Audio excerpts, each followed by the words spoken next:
Welcome. Shankara's teachings are deep and profound. RamanaMaharshi lived these teachings. Listen, reflect, and deeply meditate. I'm Richard Clarke. I'm reviewing and commenting on Adi Shankara's Atma Bodha, or self-knowledge. Today is verse 27. Atman illumines the reality of the mind in the sense organs, etc., just as a lamp illumines a jar or a pot. But these material objects, upadhis, by themselves cannot illumine their own self. You are being invited to reflect on something very simple, yet easy to overlook. What gives light to all experience? What makes all experience known? Adi Shankara points out that the Atman, the self, is like a lamp.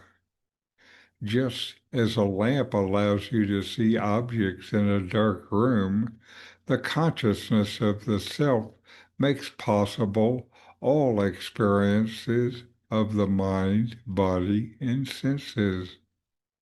Without the lamp, the objects remain hidden in darkness.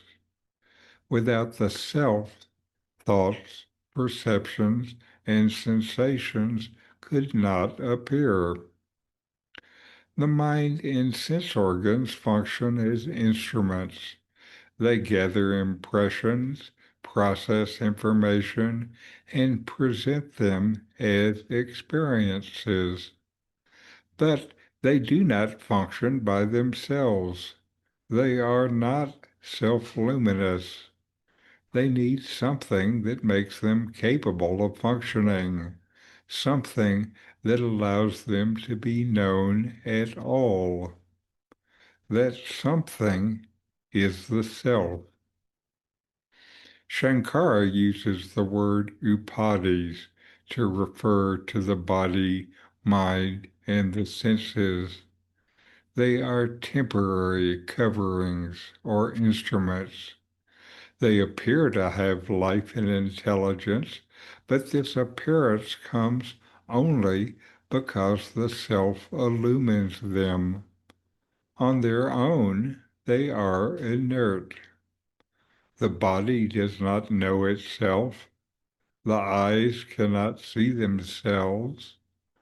The mind cannot think itself into being. All of them borrow their apparent aliveness from the self, which is ever present and self-shining. If you consider your own experience, you can see this directly.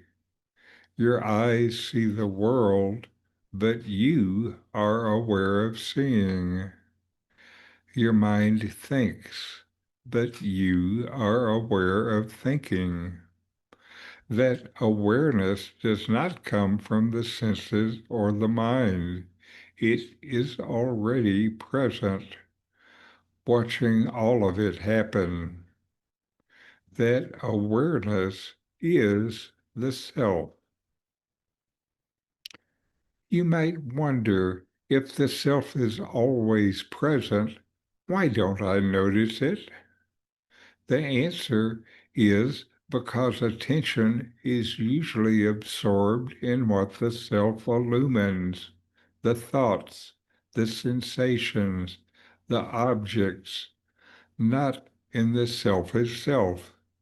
Attention is on the objects of consciousness, not on the consciousness itself. The mind runs after experiences, forgetting that every experience is made possible only because of this constant light of awareness. This verse helps you understand that liberation comes not from improving the mind or the senses, but from recognizing their true source.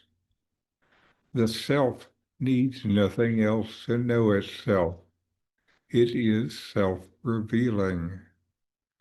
The mind and senses are only known because the self is already shining.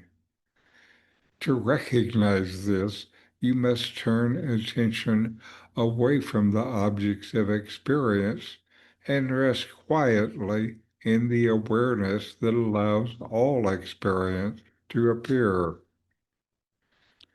Sankara's teaching here points directly to freedom. You are that self. You have always been that self. All suffering comes from identifying with the instruments, the mind, the body, the senses, and forgetting that ever-shining light that you truly are. So know yourself and be always free and at peace. RamanaMaharshi could say so much with just a few words. In these books, I give comments and guided inquiries in ordinary English to deepen your practice. Available from Amazon. The link is in the video notes. These videos bring Shankara's teachings into your direct experience. Subscribe to see more. Click thumbs up to like. Send questions and start a dialogue with a comment.